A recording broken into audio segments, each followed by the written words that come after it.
Entonces pensé que si leíamos todos, nos iba, no sé si vamos a aprovecharlo, porque hay que leerlos tranquilos, porque además la temática es muy distinta a muchos. Se parecen algunos capítulos al libro de Números, donde hay muchas, como se puede decirle, algunas eh, conteos.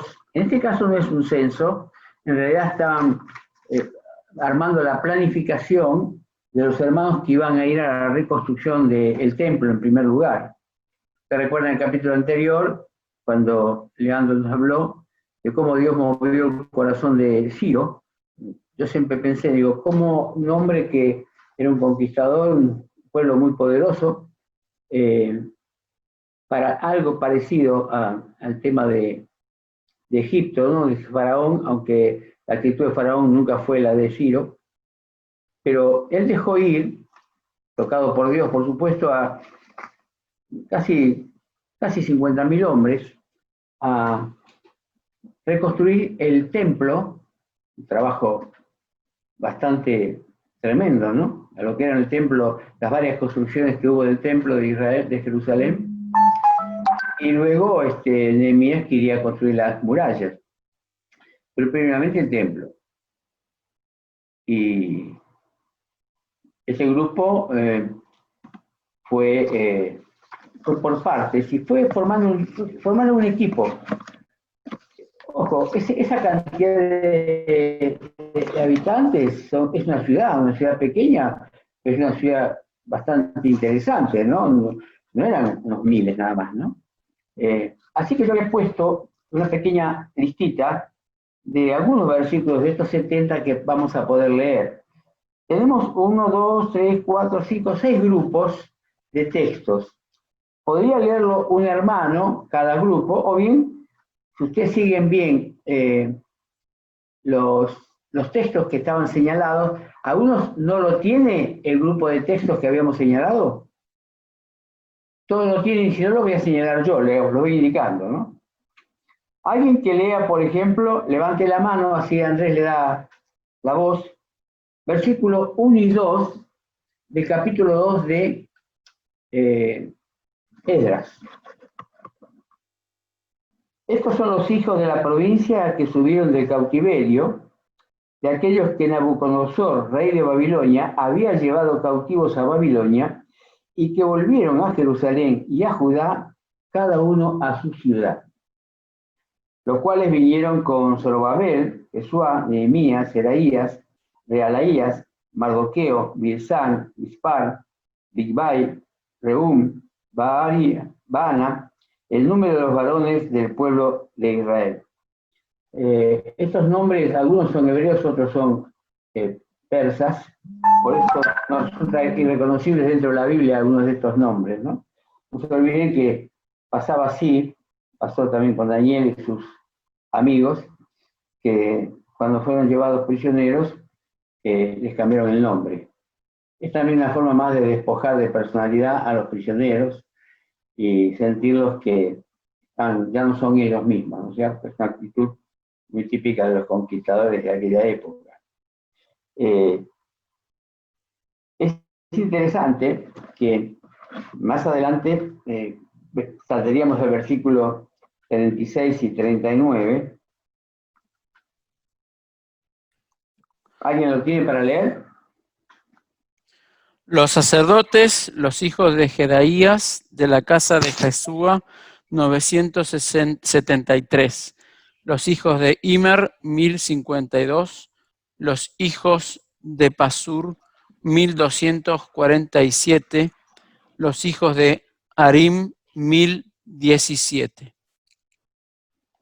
Como vemos, empezamos justamente entre estos versículos y los anteriores, desde el versículo 3 en adelante, estamos hablando de los primeros jefes de la expedición de Zorobabel, que fue el jefe o conductor de la primera campaña de desterrados que regresaban.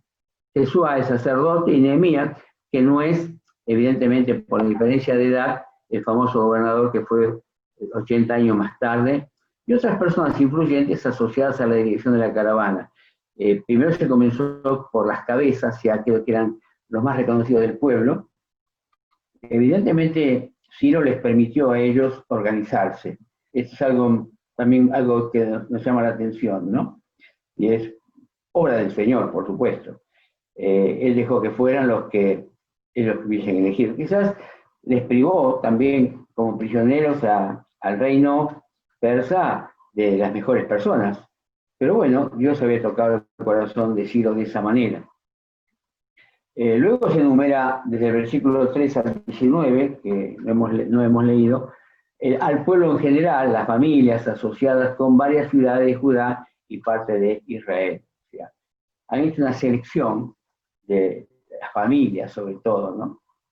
Luego, lo que hemos leído, empezamos por la parte espiritual, aunque se iba a construir, y eso iba a demandar 20 años, era una construcción donde, por supuesto, también había partes interesantes de la vida social del pueblo de Israel. La primera parte, digamos, social es la espiritual. En primer lugar, iban los sacerdotes, que evidentemente habrían estado también allí en Babilonia, teniendo los cultos, las reuniones con el pueblo. Ustedes saben que lo mismo hacían los romanos cuando conquistaban un pueblo. Lo más importante era sacarle provecho económico, que pagaran tributos. Pero una cosa que no les quitaba para no asfixiarlos humanamente era la fe, la religión de ellos, de cualquier pueblo. Y así sucedía, vemos nosotros en el tiempo del Señor Jesús, como había líderes romanos que llegaron a construir templos, ayudar al templo y ayudar a sinagogas económicamente también, ¿no es cierto? El próximo texto que podríamos participar es el versículo 40 al 43. Acá aparecerían los levitas.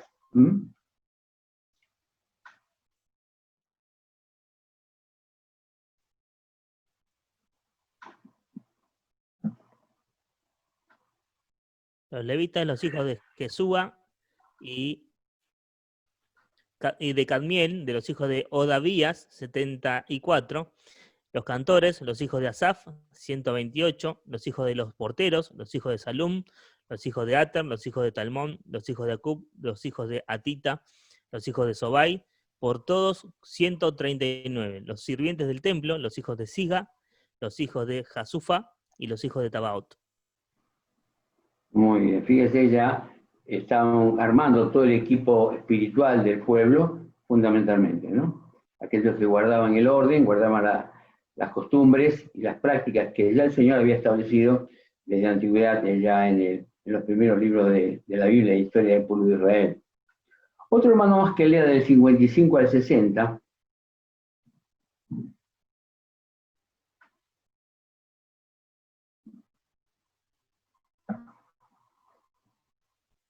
Ahí habría los descendientes de los siervos de Salomón, descendientes de las naciones cananitas, porque evidentemente en esa esclavitud ellos se habían reunido también con pueblos que no fue una aprobación de Dios tener ese tipo de comunión familiar.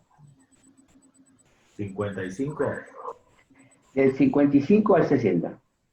Los hijos de los siervos de Salomón, los Sí. hijos de Sotai, los hijos de Soferet, los hijos de Peruda, los hijos de Jala, los hijos de Darcón, los hijos de Gidel, los hijos de Cefatías, los hijos de Jatil, los hijos de Joqueret, Casebai, los hijos de Ami, todos los siervos del templo, todos los sirvientes del templo, e hijos de los siervos de Salomón, 392.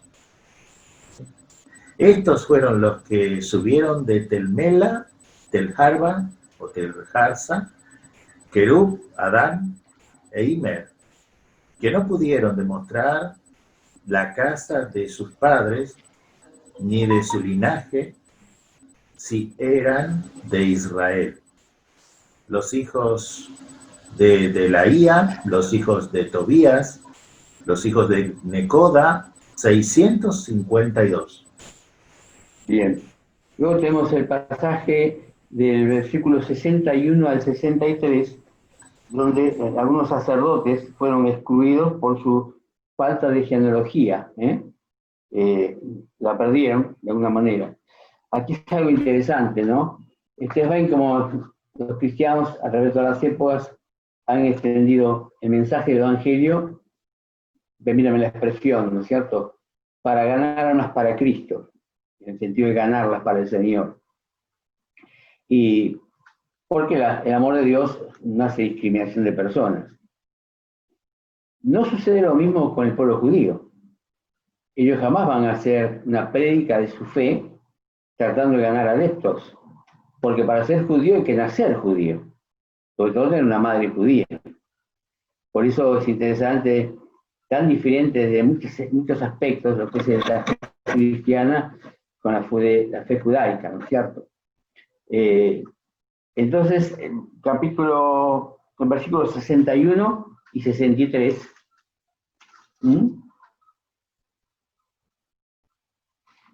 es un pasaje interesante, que había muchos que eran ayudantes y habían pasado a ser en 70 años sacerdotes, pero no tenían la genealogía, no tenían la familia, la ascendencia que necesitaba para ello. ¿Alguien lo tiene? 61 al 63.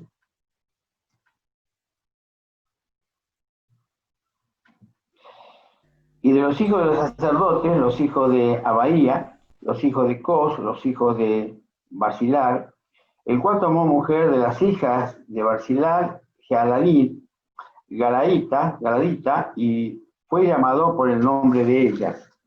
Detalle. Estos buscaron su registro de genealogía y no fue hallado, y fueron excluidos del sacerdocio. Estaban practicando sacerdocio, pero fíjense cómo quisieron empezar en un orden original de parte de Dios, ¿no es cierto? Aquellos que tenían familia que podían servir a Dios en forma impecable. Y el gobernador les dijo que no comiesen de las cosas más santas hasta que hubiese sacerdote para consultar con Urim Tumim. Luego vamos a hablar algunos detalles de los textos que hemos leído. Y el último pasaje, por favor, del texto 74, pueden leerlo dos hermanos, estos o tres, hasta el 70. Que es el número total de los que regresaron sus bienes y ofrendas a Dios. Fíjense que no se habla para nada de los constructores. Fíjense que todo está detallado en cuanto a la vida espiritual. Y creo, hermanos, que esto nos habla que cualquier cosa que emprendamos como iglesia o como personas, como creyentes, en forma individual, lo primero que tiene que estar fundamentado es la vida espiritual. Tener a Dios en primer lugar, para que todas las demás cosas sean añadidas. Sea un proyecto de estudio, un proyecto de trabajo, un proyecto de viaje, un proyecto de mudanza, un proyecto de negocio, todo en ese capítulo tan importante, el primer lugar se lo dan a los hombres que Dios utilizaba en el templo. Y acá hay un texto hermoso que se destaca en el capítulo, ¿no? El 64. Toda la congregación unida como un solo hombre eran de 42.360. Este número se repite nuevamente en Nehemías, aunque hay algunas diferencias entre los dos al sumar la totalidad, porque a veces mismo Esdras no contaba algunas tribus o algunas familias y no contaba algunos sirvientes, mientras que Nehemías sí lo hacía. Pero igualmente este número se repite nuevamente más adelante en Nehemías.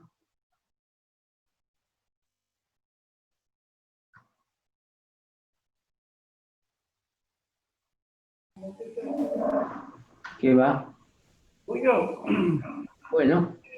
65. Sí. Y con sus siervos y siervas, los cuales eran 7.337 y tenían 200 cantores y cantoras. Sus caballos eran 736, sus mulas 245, sus camellos 435, asnos 6.720. Y algunos de los jefes de las casas paternas, cuando vinieron a la casa de Jehová, que estaba en Jerusalén, hicieron ofrendas voluntarias para la casa de Dios, para reedificarla en su sitio. Según sus fuerzas, dieron al tesoro de la obra, dieron al tesorero de la obra 61.000 dracmas de oro, 5.000 libras de plata y 100 túnicas sacerdotales. Y habitaron los sacerdotes, los levitas, los del pueblo, los cantores los porteros y los sirvientes del templo en sus ciudades y todo Israel en sus ciudades. Qué organización, ¿eh? Qué proyecto, no sabemos cuánto le llevó a organizarlo a Zorobabel, pero evidentemente es un ejemplo de todo lo que querramos emprender en la obra del Señor. En primer lugar, darle al Señor. Y una cosa que veo aquí, hermanos, y lo vemos más adelante en el versículo 64, que es el que más se destaca en el capítulo, es la unidad y el trabajo en equipo. Toda la congregación unida como un solo hombre. Y hermanos, cuando leemos este texto, saltamos al Nuevo Testamento y encontramos que el Señor Jesús tuvo pocos discípulos comparativamente con lo que iba a ser la envergadura de extender el reino de Dios. Sin embargo, él siempre pensaba en que los trabajos solitarios no contaban en su proyecto. Lo mandó de 2 en 2, lo mandó de 70, y lo mismo el apóstol Pablo. Nadie tenía la capacidad que el apóstol Pablo en sus conocimientos del Antiguo Testamento, el conocimiento del idioma griego para extenderse más allá de Israel, el conocimiento de la cultura y de la legislación romana. Sin embargo, él aceptaba a todos aquellos que querían sumarse a él. Hubo 2 deserciones. Una, no sabemos por qué, el caso de Marcos, que evidentemente, como siendo joven y viene un proyecto tan grande delante, un proyecto realmente incierto, porque no se sabía dónde iban, también Pablo, ¿no? Él se lanzaba a extender el reino. Me hace acordar siempre a Cecilia Ortega en el norte, un hermano que comentaba, su hija y su yerno, que salía por el monte a ver qué encontraba. Y cuando digo que encontraba, significa una familia para predicar el evangelio. Y no sabía dónde iba, pero siempre encontraba a alguien con quien compartir la fe del Señor. Y Marcos, bueno, llegó un momento en que se volvió. Cuando luego Bernabé quiso ofrecerlo, era su sobrino Marcos, Pablo no lo aceptó porque pensó que ya había renunciado una sola vez. En ese sentido, Pablo tenía sus rarezas y sus durezas también, ¿no? No por ser Pablo era perfecto, ¿eh? Tenía sus cosas también. Lo que sí advirtió que, bueno, ya al finalizar de sus días, Demas sí tristemente le había abandonado, pero porque amando este siglo. Esos son los precios a veces que se tienen de la obra del Señor. Entonces vemos que prácticamente hasta el final del capítulo, primeramente, por supuesto, enuncia a los pueblos y a las familias, luego son los sacerdotes, los levitas, los cantores, los porteros, y todavía no había ninguna puerta, ¿no? Y los sirvientes del templo, y no había templo todavía. Pero hermanos, estaban los cantores. Qué importante que es en la construcción del templo el ánimo, la motivación que daban esas 200 y pico de cantores, ¿no es cierto?, que había, aquí está en el versículo, y tenían 200 cantores y cantoras. ¡Qué coro, eh! ¡Qué desafío! Eran para animar a los trabajadores, animar al pueblo. Por eso, hermanos, insistimos, qué importante es la alabanza. La alabanza no es, volvemos a repetirlo hasta que lo entendamos bien, no es un relleno, ni el momento para esperar el mensaje. Se combina en las reuniones en 2 aspectos. La primera parte es cuando el pueblo de Dios se eleva a Dios, en oración y también en alabanza y adoración. Por eso es importante que los directores de alabanza piensen en esto, que están teniendo el mismo privilegio y responsabilidad que el orador que viene después a predicar la palabra. Primeramente, el pueblo de Dios se eleva en alabanza y adoración a Dios a través del canto, de la música. Y luego, es una actitud sacerdotal, por así decirlo, que tiene el pueblo, tiene la iglesia. Y luego, el hermano encargado, que Dios ha elegido, tiene esa voz profética en el sentido de, no profética de decir cosas nuevas, sino profética en transmitir el mensaje de Dios a las almas, y a los hermanos especialmente. Pero hermanos, hagámoslo con mucho temor, tanto los que abren una reunión de alabanza, los que tocan el instrumento, los que hacen las voces, y sobre todo la congregación. Cuando cantamos, pensemos que estamos llegando a la misma presencia del Señor. Y más cuando cantamos los signos de la cena, que son todos de adoración y alabanza, ¿no es cierto? A veces algunos signos son de testimonio, sobre todo cuando estamos predicando el Evangelio.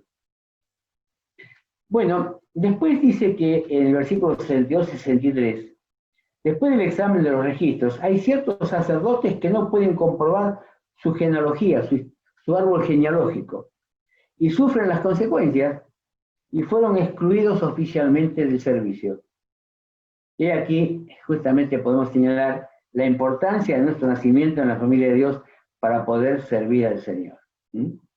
Y bueno, la iglesia local siempre, para asegurarse de que ha habido una verdadera aceptación del testimonio, se pide que aquellos que han aceptado a Cristo como Salvador, después de un tiempo, tengan interés y deseos de bautizarse.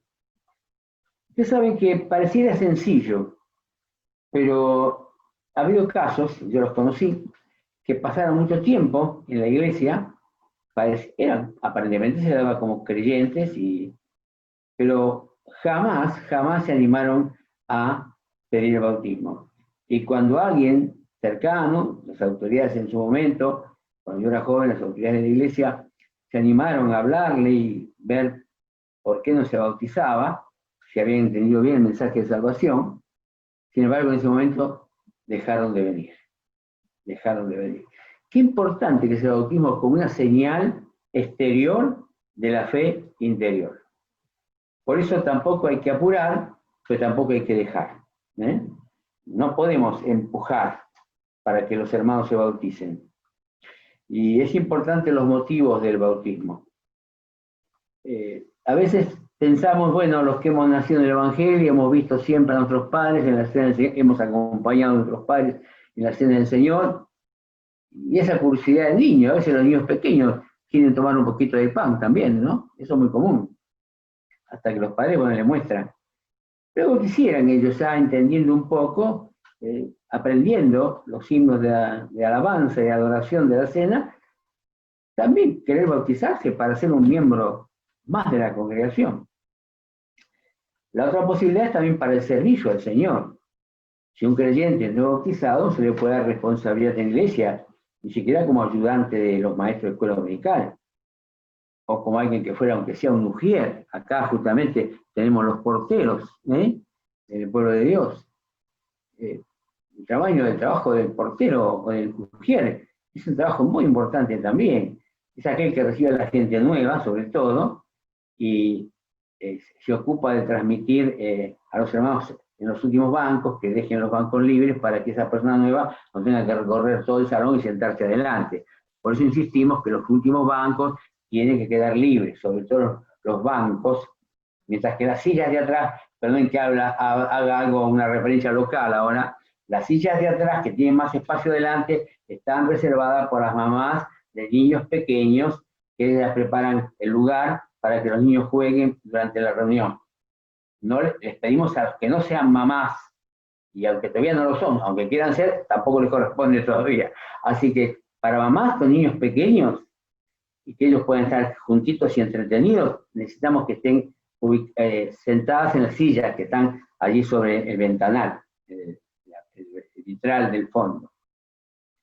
Y el último banco, quizás el último banco, tendría que estar libre cuando estamos predicando el Evangelio, para la posibilidad de traer gente nueva o alguna visita, alguien que traiga a alguien, para no hacerlo pasar adelante, que de cierta manera para esas personas podría resultar incómodo. Cualquier tarea en la iglesia necesita un compromiso delante del Señor.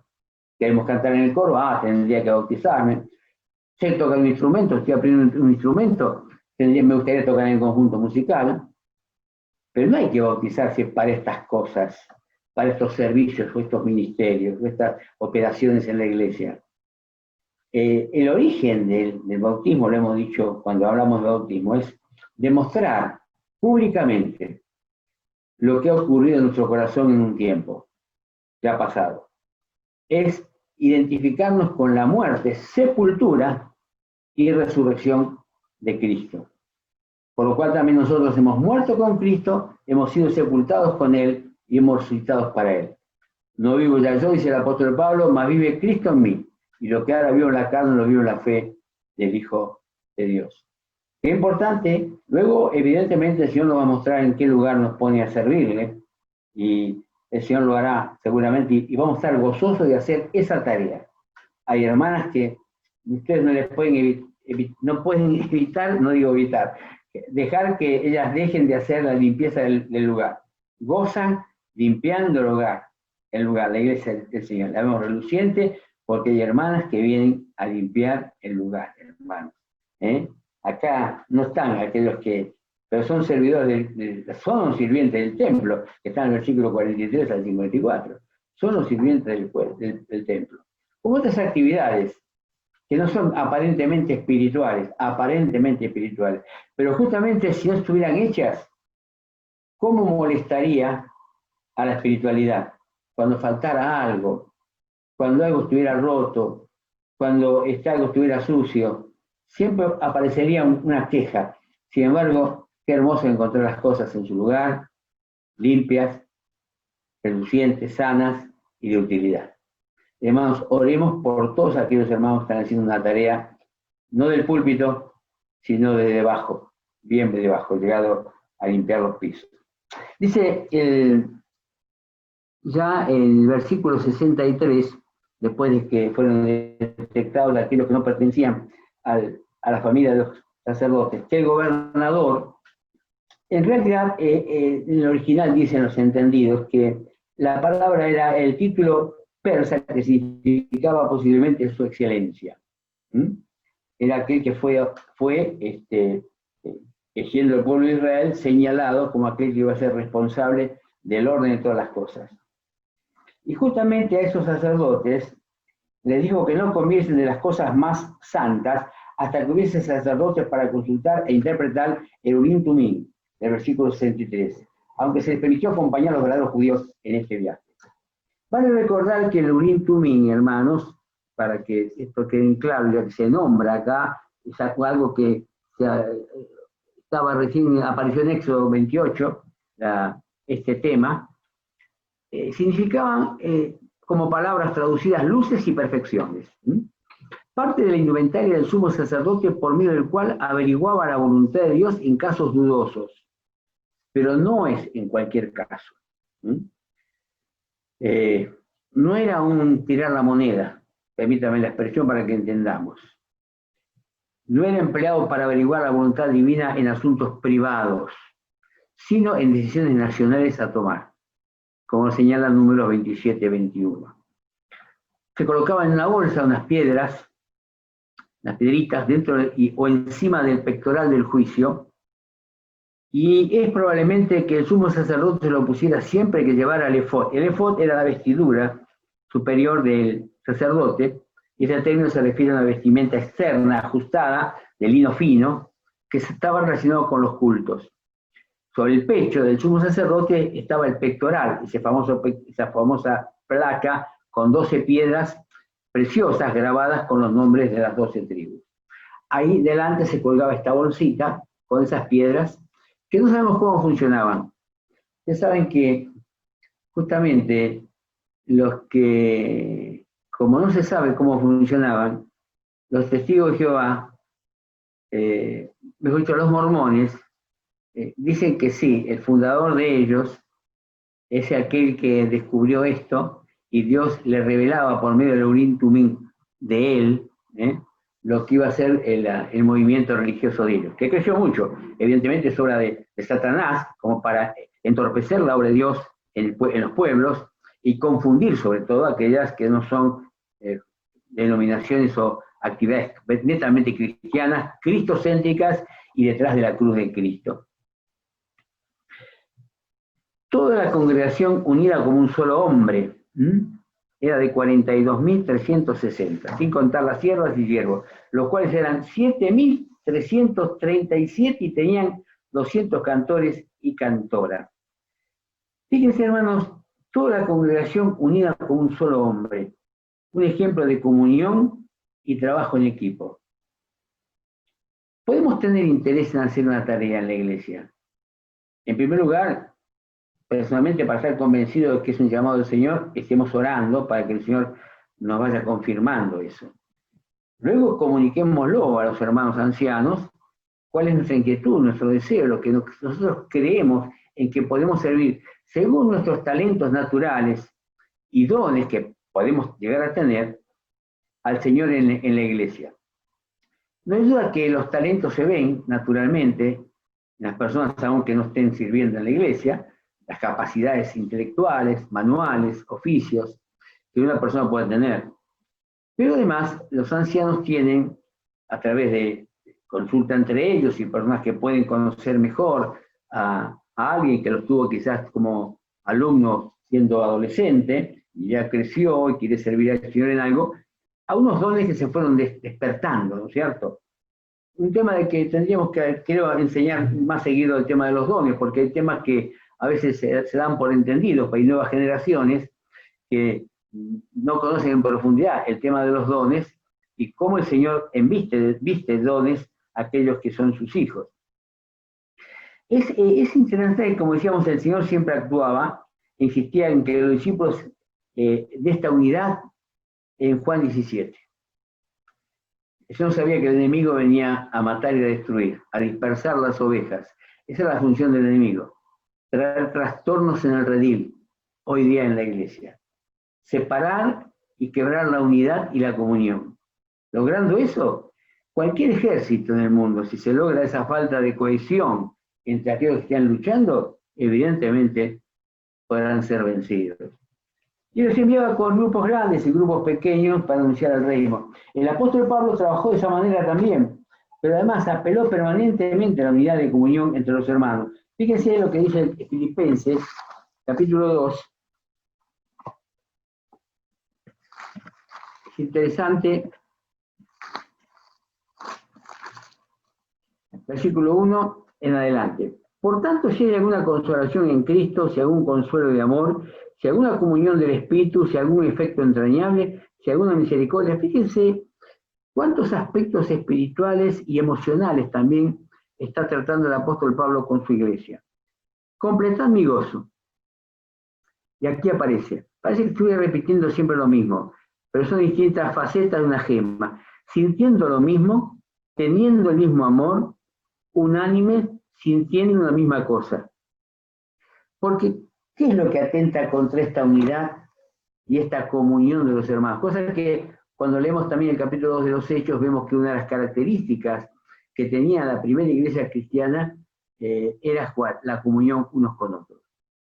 Dice, nada hagáis por contienda o por vanagloria, antes bien con humildad, estimando cada uno de los demás como superiores a él mismo. Nada hagáis por contienda o por vanagloria. Ese es otro ardid de Satanás. Puede malversar nuestros talentos y nuestros dones, poniendo en nuestra cabeza un espíritu de competencia. Nada hagáis por contienda. Pablo, sin embargo, fíjense en Filipenses, capítulo 1, Pablo había señalado, aún estando en la cárcel, él lo había visto ya, hay cosas que se ven ya desde a veces en las personas desde muy temprana edad. Dice que Pablo, dice, en versículo 14, capítulo 1 de Filipenses, y la mayoría de los hermanos, cobrando ánimo en el Señor con mis prisiones, al verlo preso a él, se atreven mucho más a hablar la palabra sin temor. Fíjense en una circunstancia tan adversa como motivó a la iglesia. Algunos, a la verdad, predican a Cristo por envidia y contienda. Esto es algo que es incomprensible, pero no, puede ser. Queriendo a veces predicar por envidia, quiere decir, yo voy a predicar mejor, o voy a predicar más. Y por contienda, no estoy predicando las almas ni para agradar al Señor, ni para alabar al Señor. Estoy diciéndole, aquí estoy yo predicando mejor que vos, o mejor que ustedes, o yo soy el gran predicador. ¿Estoy exagerando, hermano? Puede ser que esté exagerando. Pero cuidado que estas cosas comienzan con pequeños motivos y entusiasmos y visiones extrañas. Pero otros es de buena voluntad, que hay diferencia. Ahora, fíjense lo que cómo Pablo entretejía y desvirtuaba, o mejor dicho, llegaba a tamizar estas circunstancias emocionales. Los unos anuncian a Cristo por contención.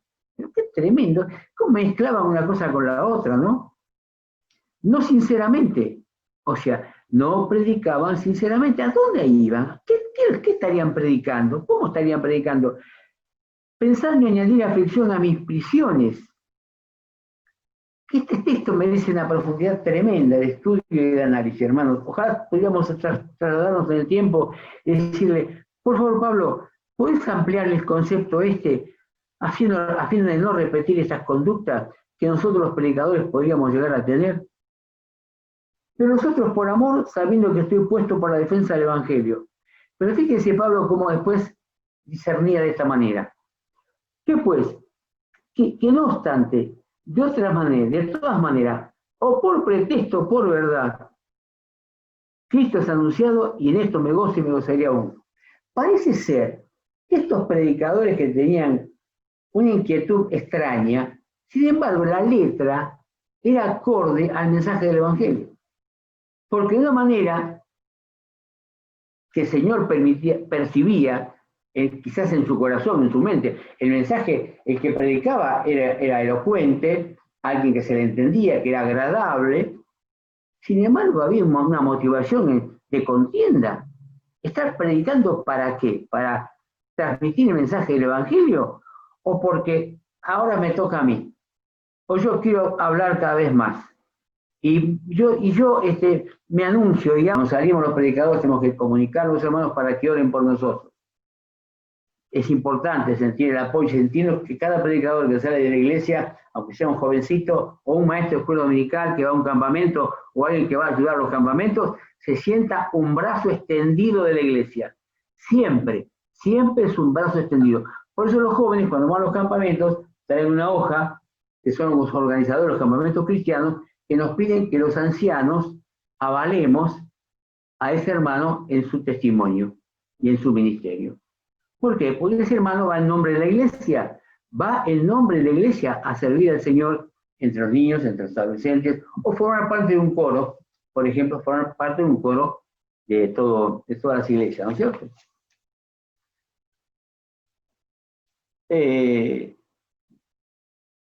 Las ofrendas voluntarias. Mira, acá hay un texto que uno buscándolo en varias versiones tiene dos opciones.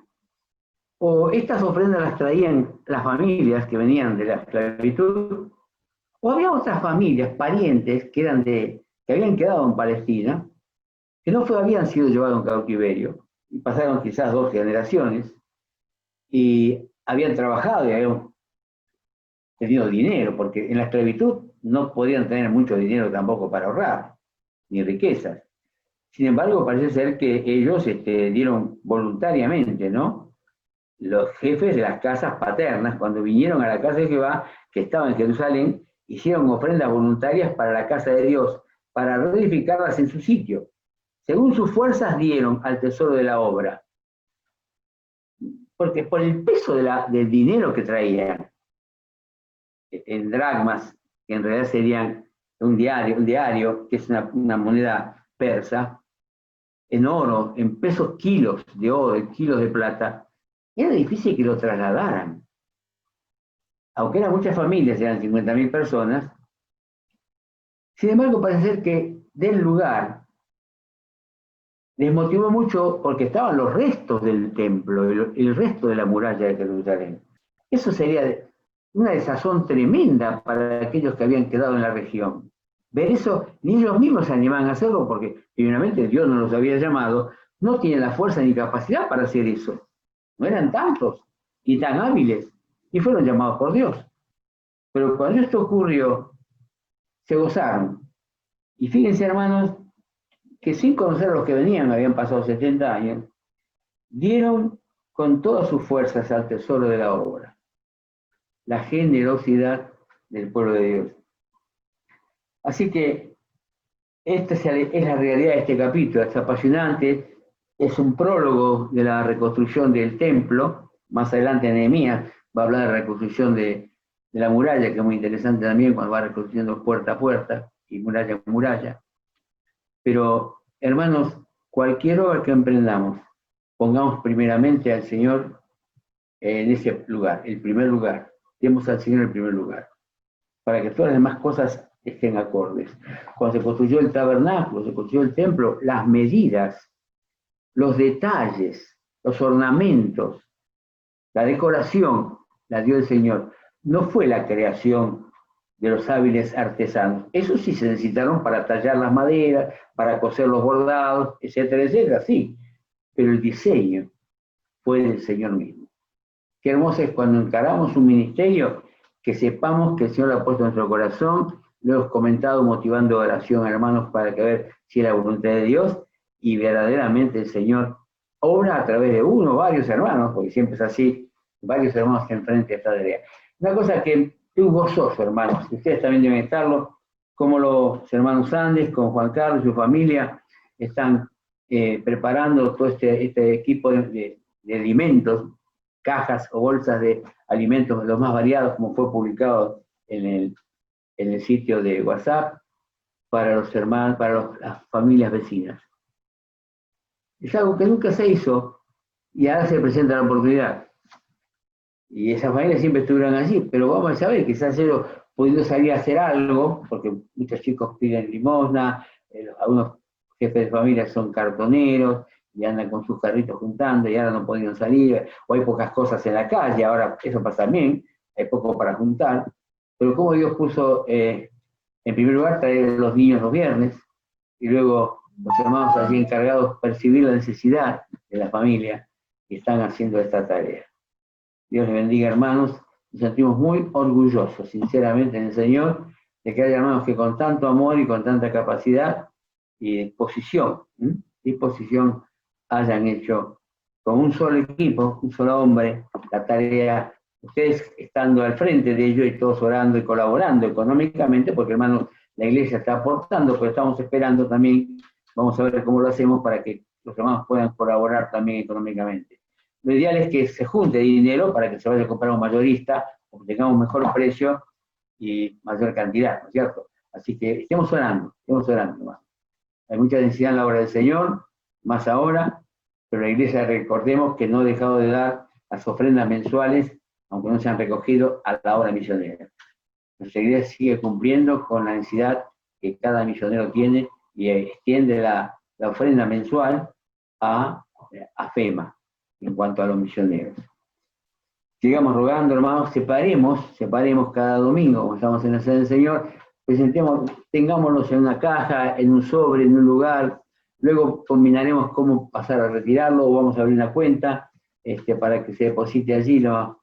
Hoy hay sistemas prácticos desde el hogar para depositar dinero, y si no, quizás un cajero lo más cercano se puede hacer también. Hermano.